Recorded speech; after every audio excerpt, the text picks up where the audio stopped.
What's up, everybody, and welcome to the Early Edge. What a happy Monday this is. Honestly, the football games yesterday were amazing. What's more amazing, it's the recap screen. Let's take a look at how we did yesterday. Oh my gosh, so much green.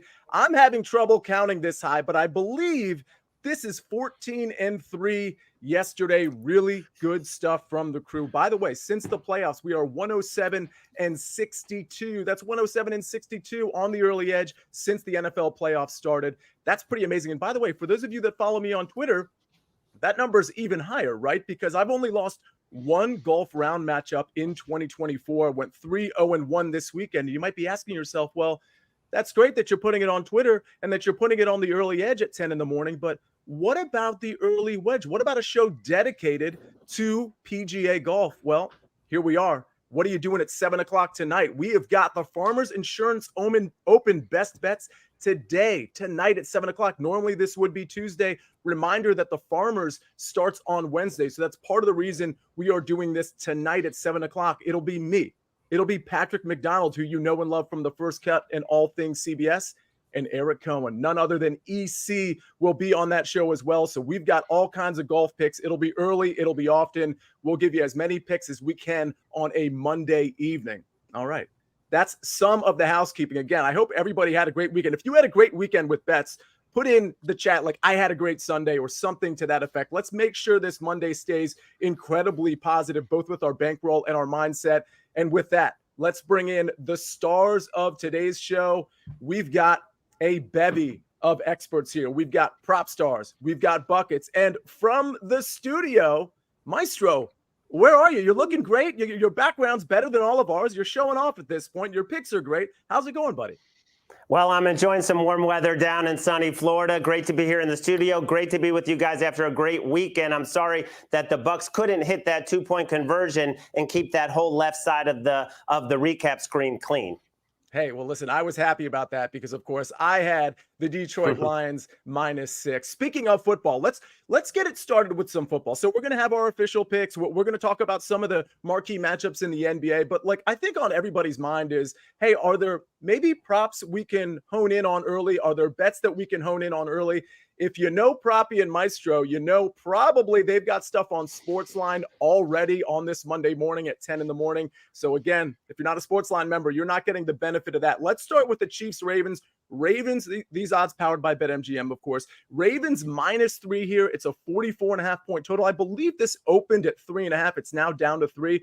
What's really cool is Proppy and Maestro, we haven't even gotten to our official picks.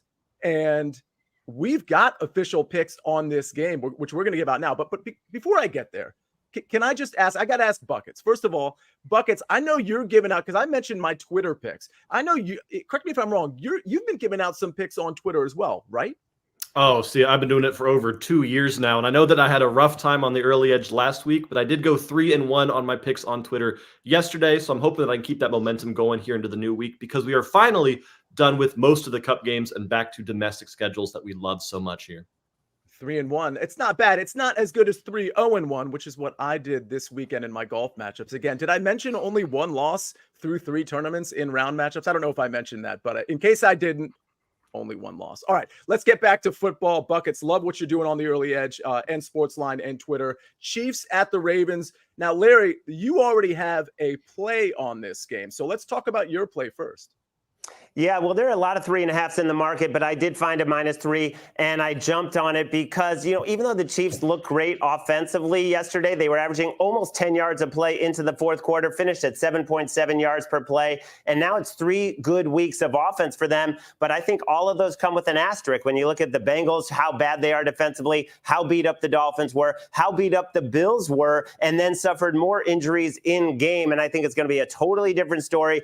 We saw the Ravens hold the Texans with 0 points on 9 of their 10 drives. They're healthy. They're at home. And what do the Chiefs do? They give up rushing yards. Now they have to face the best rushing attack in the entire NFL.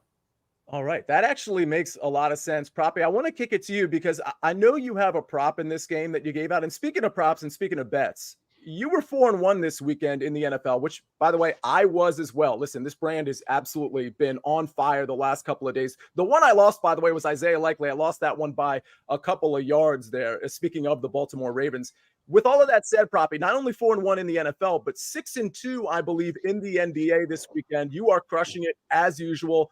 You've got a prop in this game. Talk to us about it.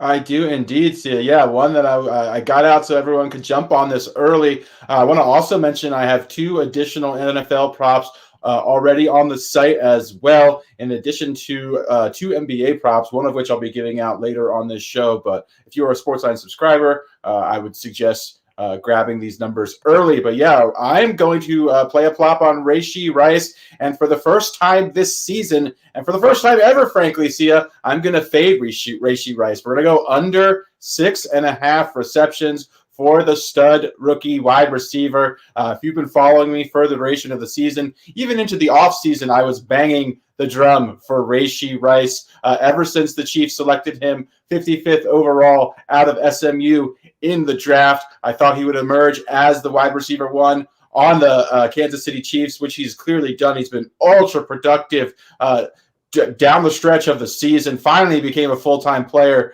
in this Kansas City offense, and that's really when I think they turned things around.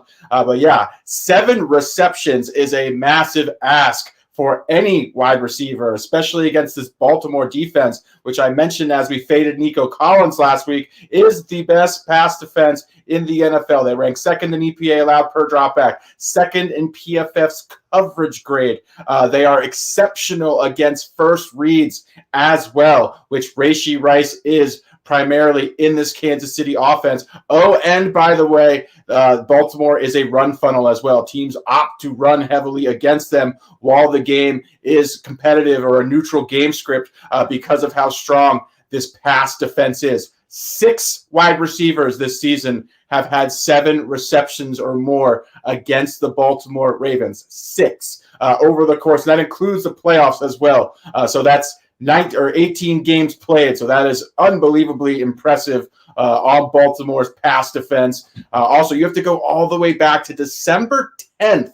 Back, I believe it's week 13 against the Rams, the last time the Ravens allowed a wide receiver, who was Cooper Kupp, I might add, to have 7 receptions. So this is just a huge ask for the rookie wide receiver who has been phenomenal, but this is just such a tough matchup against the league's best pass defense. And they've been doing this without Marlon Humphrey, who's an all-pro cornerback as well. So I ultimately expect this number to tick down to 5.5. It'll be juiced to the over, but yeah, this number should be 5.5 for Rashee Rice. So get on this early. I expect it to close at 5.5. Who's going to give you 10 minutes of content right off the bat on a game that the line was literally just set for? Proppy skipped right past his token furthermore, and he went to, oh, by the way. You know, that just screams confidence. Absolutely love the pick. I think it's such a sharp play.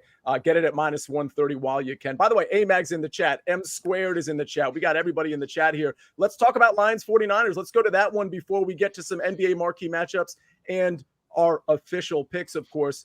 We got the Lions. We got the Niners. It's a 7-point spread at BetMGM. Pretty high. I guess it's understandable. We don't know the status of Debo. I personally think he's not going to play, but that's just me speculating. Larry, let's go to you first. What do you think about this one? Well, the initial temptation is going to be to grab the points with the Lions, who put up 31 points in their win over the Bucs. And the 49ers did not look good offensively. Debo, we don't know his status. Brock Purdy couldn't handle the wet conditions. But then again, it's going to be perfect weather next weekend. And you have to look at this trend that I found from Cleve TA. Dome teams going outside for conference title games, 0-7 straight up. 0-7 against the spread, failing to cover by more than 25 points. I don't think the Lions are getting blown out, but I do think the 49ers are going to be the right side if you can get it under 7, because people are going to react to what they saw, and what they saw was the Packers basically dominating.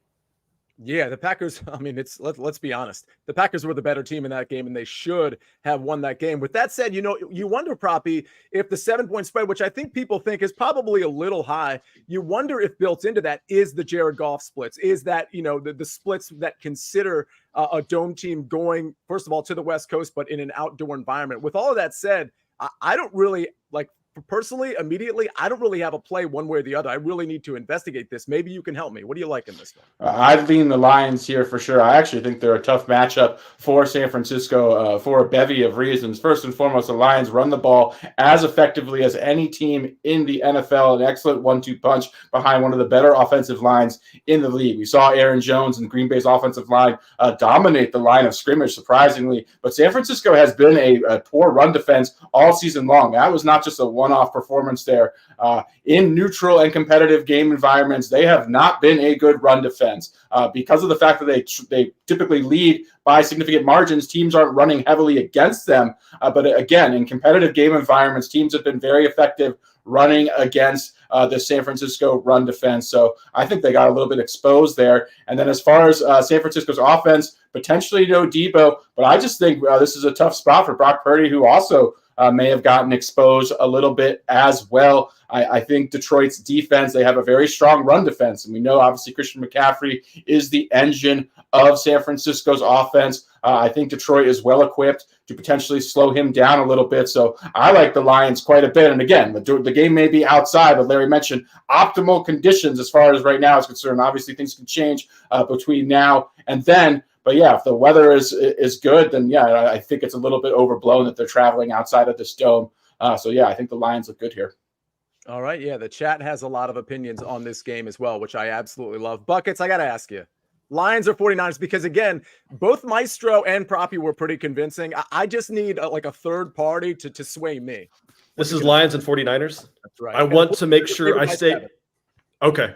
I want to make sure I stay as professional as possible. So I'm going to back the 49ers to cover whatever side of the spread they're on, because I am a big Travis Kelce, Swifty, all that good stuff means a lot to me. So going with the 49ers here. Okay. So here's the thing, Buckets. I hate to break this news to you. So no, it's Chiefs. That's Chiefs. Same Chiefs. colors. Okay. Go Lions then. Go Lions then.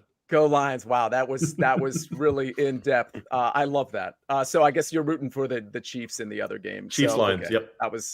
I'm sorry I did that to everybody. All Thank right, you. Let's we got to take a moment after that debacle and hear a message from our partners. The biggest event in sports is coming to the entertainment capital of the world. CBS Sports HQ will have you covered every minute, getting you set with all the critical analysis you need. Ready, set, Vegas.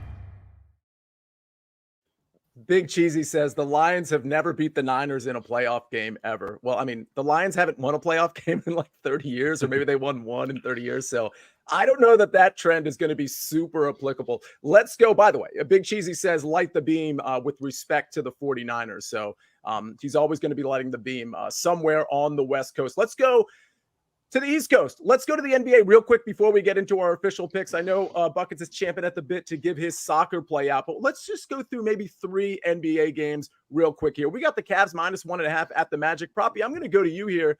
You know, this is one of those games that you know, we talked about at pre-show. It's a little confusing. Some of these lines are a little confusing because we don't exactly know who's going to play. There's not a ton of information in terms of like some of these players. So talk to us about whether there's an edge, or maybe this is just stay off, wait for more information.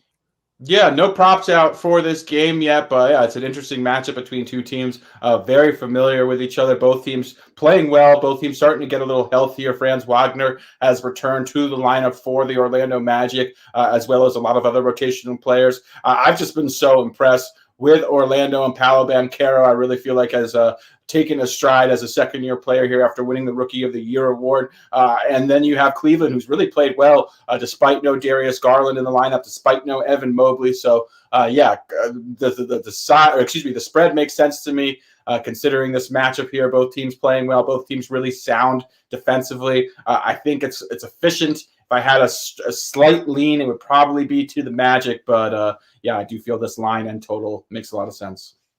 All right, Larry, any opinion on this game before we move over to Celtics Mavs? Yeah, I knew Proppy was going to be on the Magic. He loves the Magic, and they are 14-6 at home, and they did get Wagner back last night, and he was great as they blew out the Heat, and they have their starting 5 back. But this Cleveland defense is ridiculous. The best defense in the league during their 7-game winning streak. They're up to number 2 overall. And, you know, they came up with a new stat because the blocks and the steals and all the stats weren't enough to measure them. They call these stats suffocates. If they can stop you on 3 straight times down the floor, they call it a suffocate. Well, they had 9 of those in their last win against the Hawks. That's how good defensively they are. I'm definitely leaning Cavs. All right. By the way, Sergio Santos dropping some soccer picks for buckets to review in the chat. I would probably lean Cavs there too. Let's move over to the Celtics -3.5 at the Mavericks. It's a 239.5 point total here at BetMGM. This one's interesting too, probably because, again, I'm not exactly sure who's playing in this one. With the information I know now, I would probably lean to the Mavericks, but this one is a stay away for me right now. How about you? I'm leaning towards the Mavericks here too. I've been really impressed with the Mavericks all season long, especially the resolve. Whether Luka's on the floor or off, same goes for Kyrie Irving, who's really played fantastic basketball this season. They've played well together as well. They've played well individually. The Mavs had an excellent draft in drafting Derek Lively. More on him in a little bit. I'm just really impressed with the way this Mavs team's playing. We don't know what the Celtics lineup will look like. Kristaps Porzingis is questionable for this matchup. But if we're getting the Mavs at home with a healthy Luka and the starting lineup healthy as well, I will take the 3.5 points here. Larry, you taking the 3.5 points as well? Yeah, I'm leaning that way. Huge rest advantage for the Mavs. And Luka came back, and they shot 11 of 40 from deep, and the big three shot 3 of 21. So I think they're going to shoot better than that at home. And again, the Celtics could rest some guys on the back-to-back. Eric David pointing out that Goose made a surprise appearance, appearing out of nowhere, according to Eric David. So happy to see Goose on the early edge as usual. Let's move to our last NBA matchup before we get to our official picks. It's none other than the Bulls against the Suns. Suns 4.5 point favorites.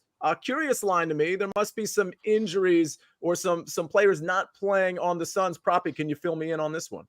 As far as I know, the Suns are at full strength. We've got KD. We've got the big three, all healthy. Devin Booker as well. Bradley Beal. So I like the Suns here quite a bit. Nurkic as well is healthy for this game. The Suns have been playing excellent basketball. If I'm not mistaken, they've won 5 consecutive games. The big three has been healthy for the last few weeks. They're all starting to play better. Beal has really come on recently as well. So I've just been very impressed with this Phoenix team. They're playing good defensively as well. Nurkic is having a very good season in the middle of that Phoenix defense. Chicago is still missing Zach LaVine. They're shorthanded. They do slow things down. They are a decent team defensively. But I think Phoenix is just going to ultimately prove to be too much firepower for Chicago to keep up with. I will take the Phoenix side here and the 4.5 points. I think they cover this easily. Yeah, I kind of think so too, which led me to believe that, hey, is somebody sitting out here? Because I would think this line would be longer, Larry. Inform me. What do you like in this one? Well, it was longer, Sia, and that's what worries me. I mean, this team is surging right now with the big three all playing well, and they have a lot of other pieces. And you want to lay a little number like this, but somehow the money is coming in on the Bulls. And Zach LaVine being out, maybe not a bad thing because the Bulls have played really well without him. They talked about playing with joy. To me, that means that you're sharing the ball more, and maybe Zach LaVine takes a little too many shots. So right now I'm going to stay away, but I agree with you. At first glance, it looks like Phoenix. Yeah, Mike Barner certainly agrees with your Zach LaVine take there. So maybe we'll wait for more information there, but I agree with Proppy. Certainly, just looking at it, it looks like the Suns -4.5 is certainly the play. If you want to take that bet, where can you bet it? BetMGM. New BetMGM customers can sign up today. We still got this promo and get $158 in bonus bets. Just place your first wager of at least $5 and you will receive $158 instantly in bonus bets regardless of your wager's outcome with bonus code EDGE158. That's EDGE158. All right, ladies and gentlemen, it's finally time for 2 things to happen. 1, those of you that have not hit the like button, you need to hit the like button. And 2, we got to get to our official picks. Buckets is going to get his soccer pick out there. But first, one quick message from our partners. Wake up to football highlights and news from around the world with the one and only Morning Footy team. Rise and shine, football fans. Welcome to Morning Footy. Start your all-day football craze with Morning Footy, part of the all-new Golazo Network. All right, it's time to get to our official picks. And Buckets, before I get to you, I do want to read a comment from Christopher Baird. I assume he doesn't mind me reading it since he put it in the chat. He says his mother passed away Saturday morning and she loved this show. Her name is Angela, and Angela I don't know what to say to that other than rest in peace. I hope you're well, Christopher. And I like that it sounds like you get some joy or some solace in watching this show. And if we can do anything to help you along with that, please let us know. But again, thank you for sharing that information. I'm sorry for your loss. And again, hopefully we can, provide some solace in this show, not just from a betting standpoint, but just from a positivity conversational standpoint. With that said, and with that transition, Buckets, I go to you because there are people in the chat clamoring for your soccer picks as usual. They labored through our NBA and our NFL talk, and now they're ready for you. So it's your turn. Go ahead.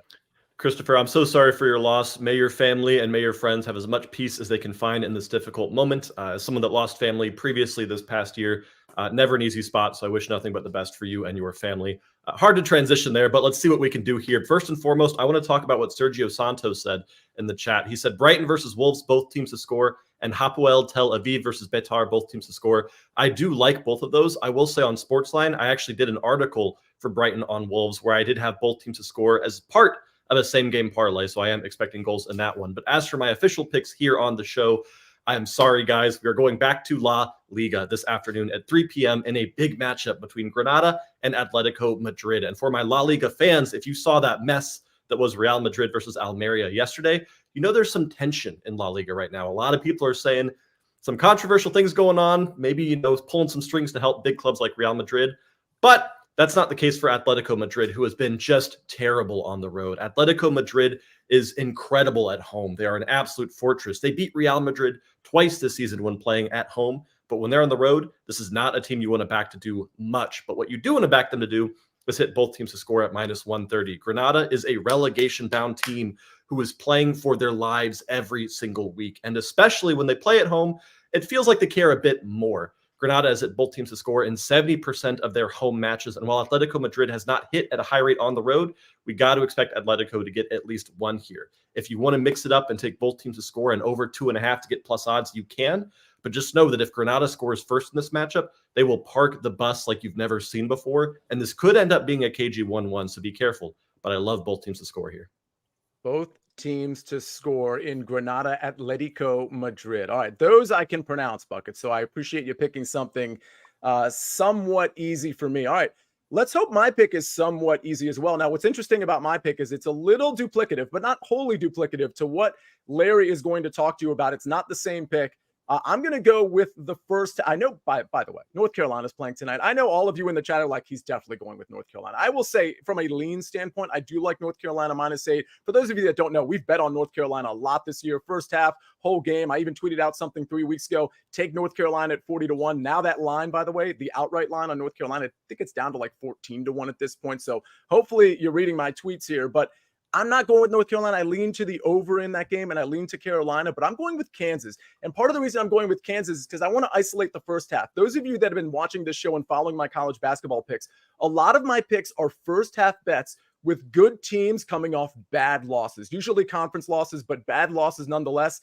That's exactly what we have here. I don't really like this Kansas team. I think they're overrated. But with that said, when you lose to West Virginia and you give up 91 points to, of all teams, West Virginia, you are going to bounce back in a big way. It was Bill Self calling that performance atrocious, among other things. What happens when those losses happen? You get back to fundamentals. I sound like a broken record because I've talked about this very situation before. When we get back to fundamentals, we play hardcore defense. We get to be at home, and we're just fundamentally sound on the offensive and defensive side of the ball. I will say this about Cincinnati, their opponent.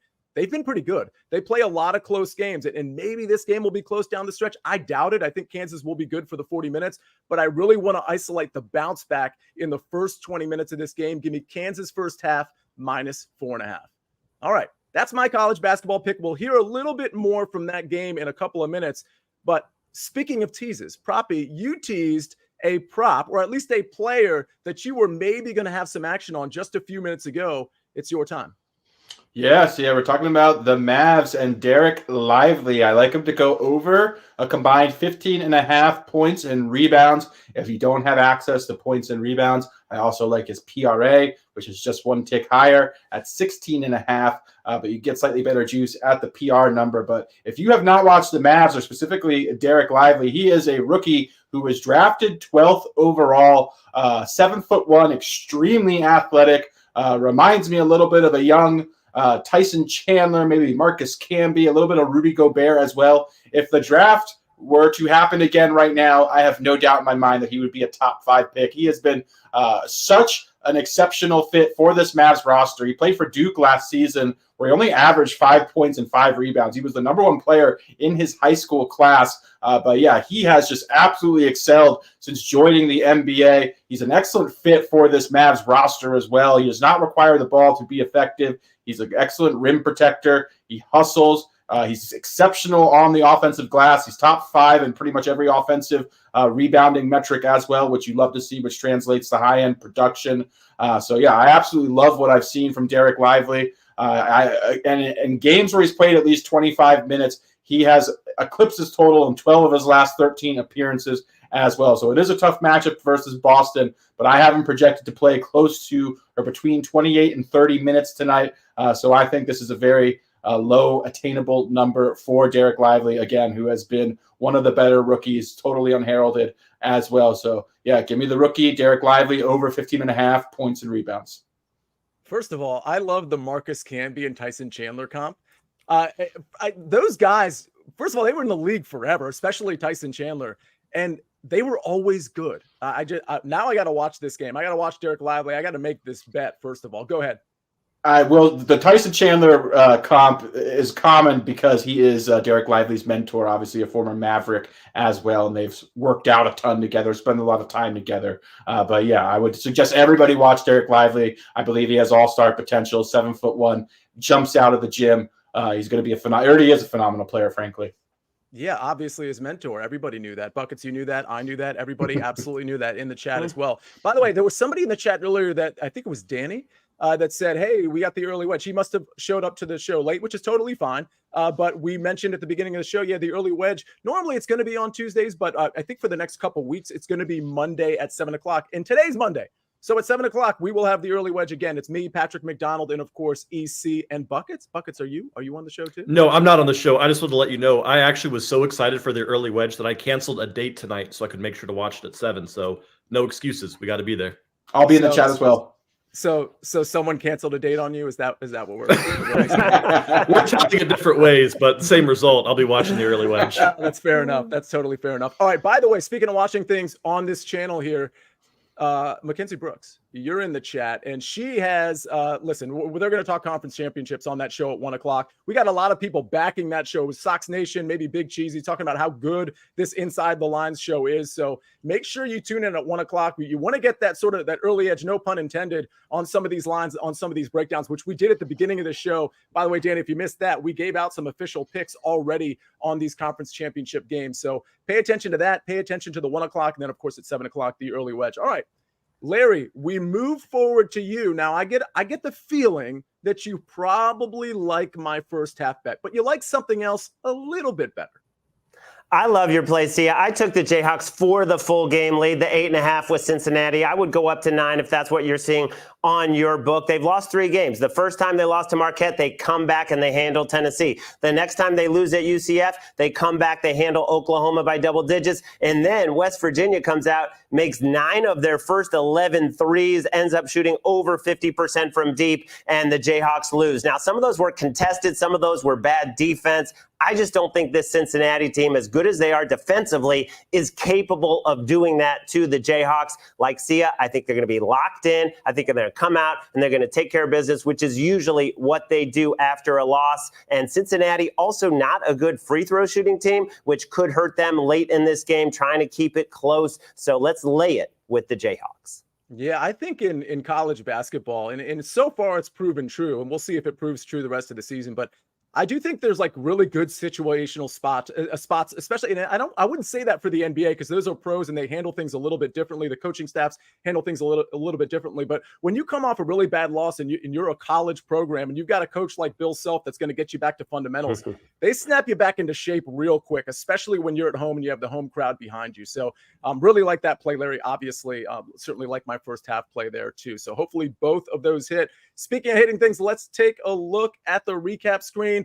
We got Buckets with Granada Atletico Madrid, both teams to score at -130. I've got Kansas first half -4.5. And of course, Larry has Kansas full game -8.5.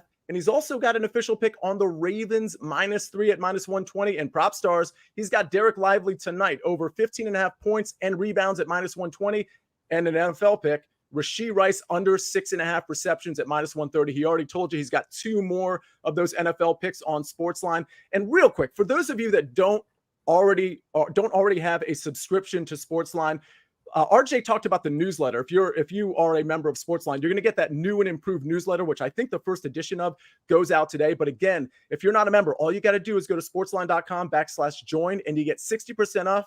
All you have to do is type in the promo code WINNERS. Again, that's WINNERS, and you get 60% off, not the quarterly plan, but the annual plan. Again, that's sportsline.com/join to get all of these picks as early as possible.